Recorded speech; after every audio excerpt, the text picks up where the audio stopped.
Hello, everyone. Welcome to Friday, May 1st. Goodbye, April. Hello, May.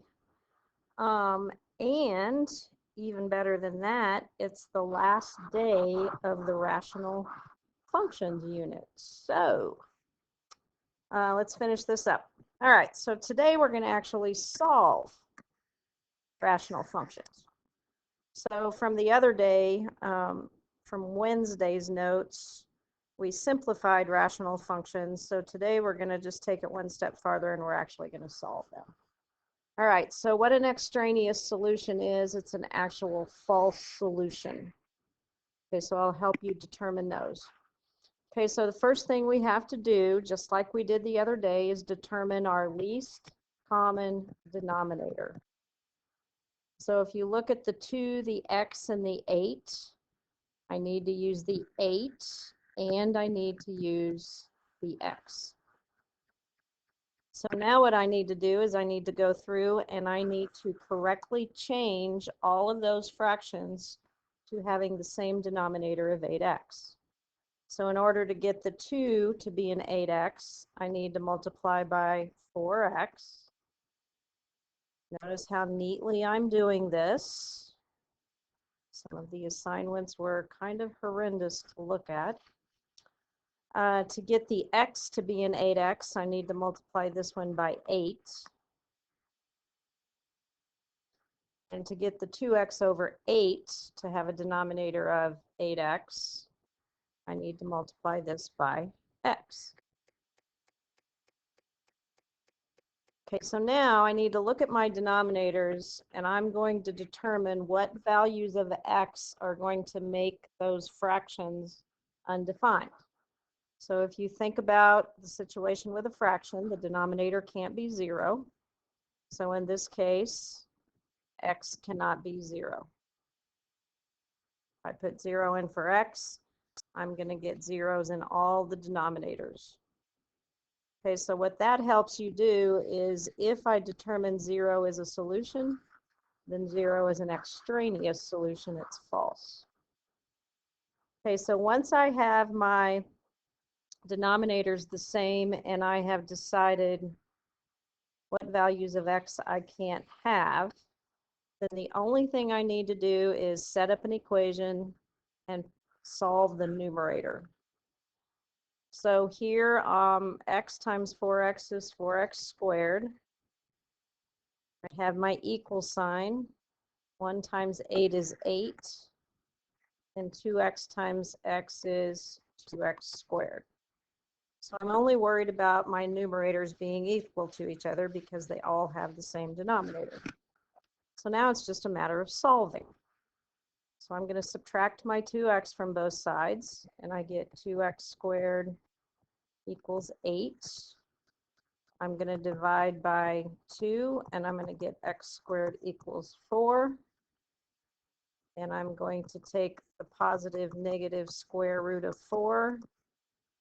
So x is equal to either positive or negative 2. So both of those values will work. 0 was the only one that would not work. Okay, so the only extra step that you're taking today after you find your common denominators is simplifying your numerators and solving. All right, so the first step on this one, and some of us did not take this first step when we learned to simplify, is we need to factor completely. So my denominator, if I factor that, I can take out my greatest common factor of x squared, and I'm left with x plus 5. Then I have equals 4 over x plus 5 plus 1 over x squared. My least common denominator, I have to use the x squared, and I have to use the x plus 5. So then I determine values that x can't be. So x cannot equal 0, and x cannot be negative 5. If I put a negative 5 in right here, I'm going to get a 0, which makes that piece of the equation undefined. Okay, so now I go through and I determine what I need to multiply by to get my least common denominator. So this one already has the least common denominator. I don't have to worry about that one. This one already has the x plus 5. So all I need here is the x squared. This one has the x squared, so all I need is the x plus 5.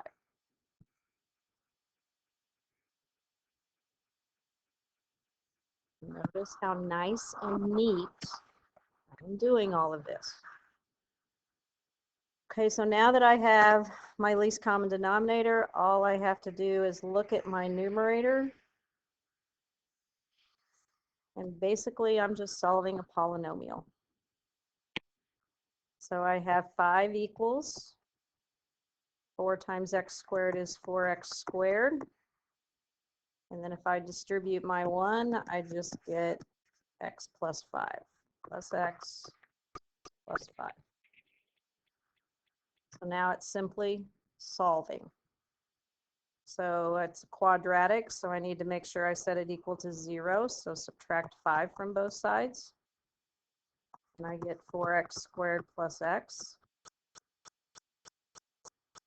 I need to factor, pull out my greatest common factor of x.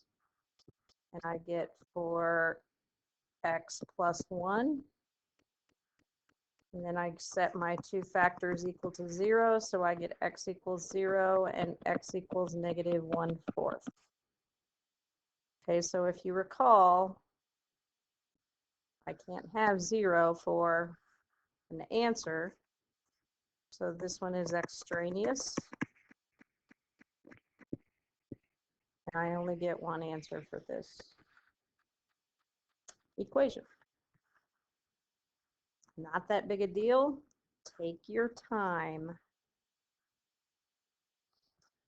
All right, so I got some factoring to do before I determine my least common denominator. So I have 1 over x minus 2 plus 1 over, and this factors to x minus 2 and x minus 5. So hopefully the last few days you've noticed why we spent so much time factoring.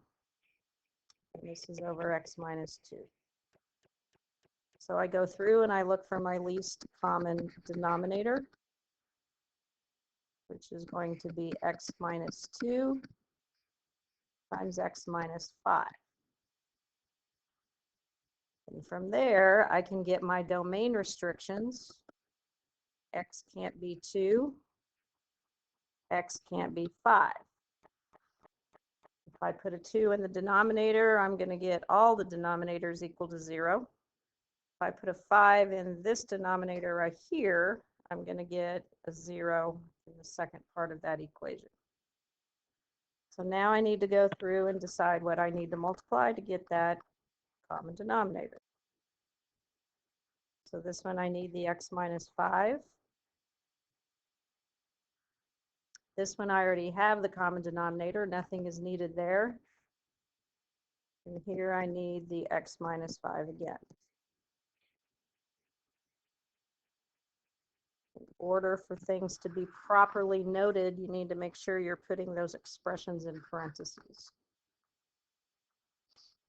Okay, so now I have my common denominators. I can look at my numerators, set up an equation, and solve. So if I distribute my 1, I just get x plus 5 or minus 5.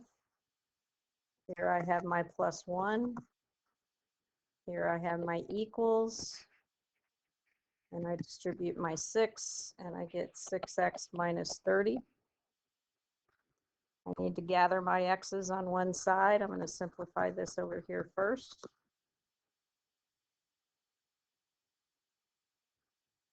So I can subtract x. Get my x's over that side.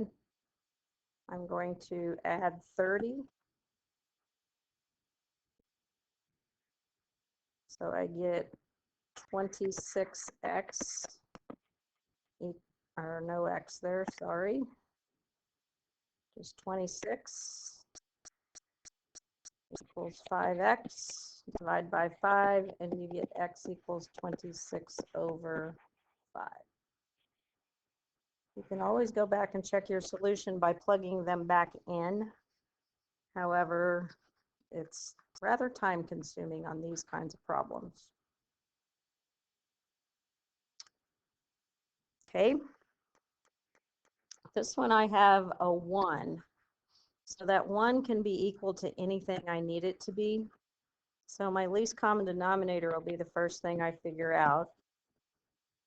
And I have to use both the x plus 8 and the x plus 1. From there, I can determine that x can't be negative 8 and x can't be negative 1. Those would be extraneous solutions. Okay, so I'm going to rewrite this one to give myself some room to work. Okay, so that 1 is going to change, so I'm just going to put my fraction bar there.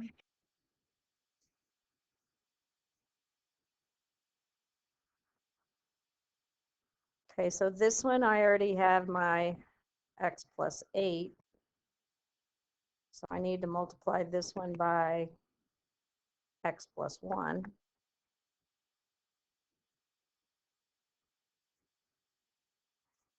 This one was my integer value of 1, so I have to change it to the entire common denominator x plus 5.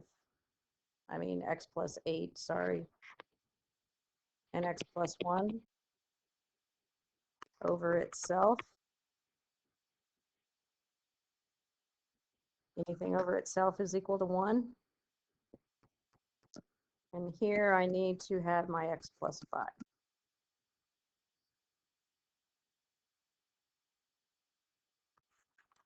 Okay.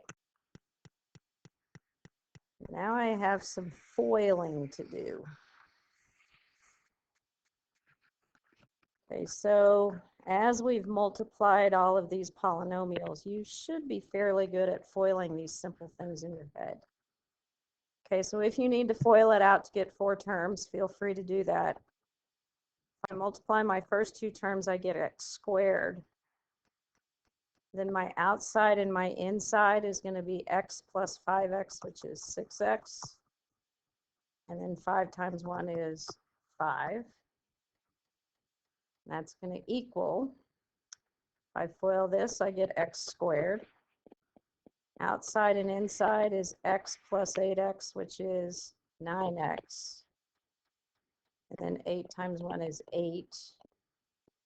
Plus, and I'm going to distribute my 6 and get 6x plus 30.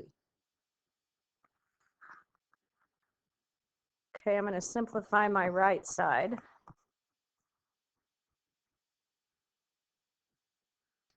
What do I get? X squared, 9x plus 6x is 15x.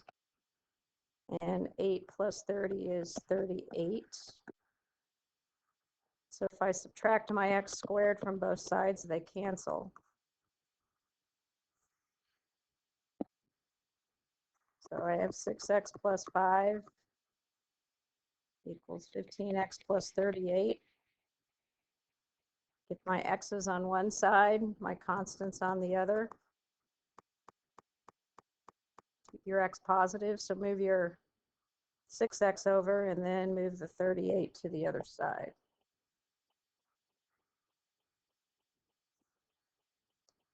So 5 minus 38 is negative 33. 15 minus 6 is 9. All right, so I just realized that I messed this entire thing up. So if you caught it, hopefully you fixed it yourself, but if I have to start the video over again, I have to start it way from the beginning. So we're just going to go fix. Sorry about that. Okay, so this should have been an 8 over here.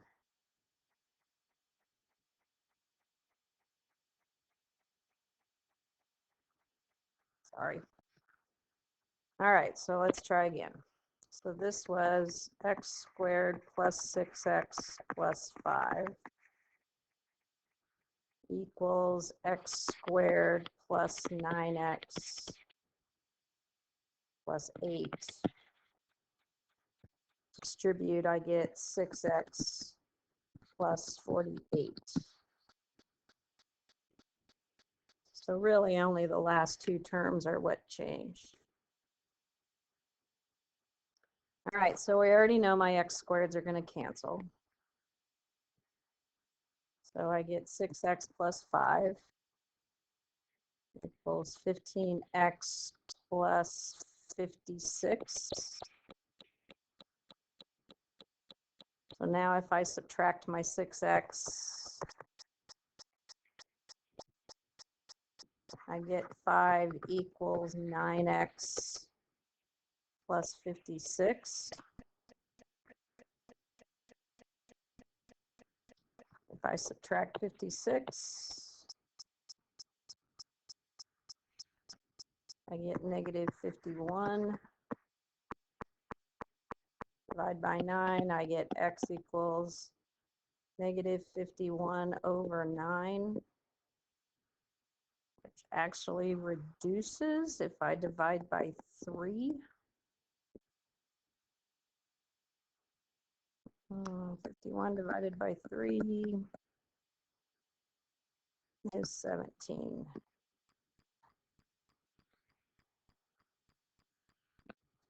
All right, so I apologize for that mistake. Well, into the rational unit, I believe we are going to cover a few days of logarithms. So that's coming up next week.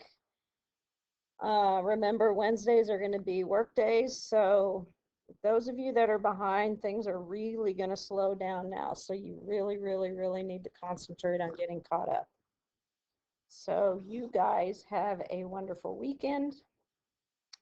There are 4 problems for you to do for homework. We will see you on Monday, or you'll hear me on Monday.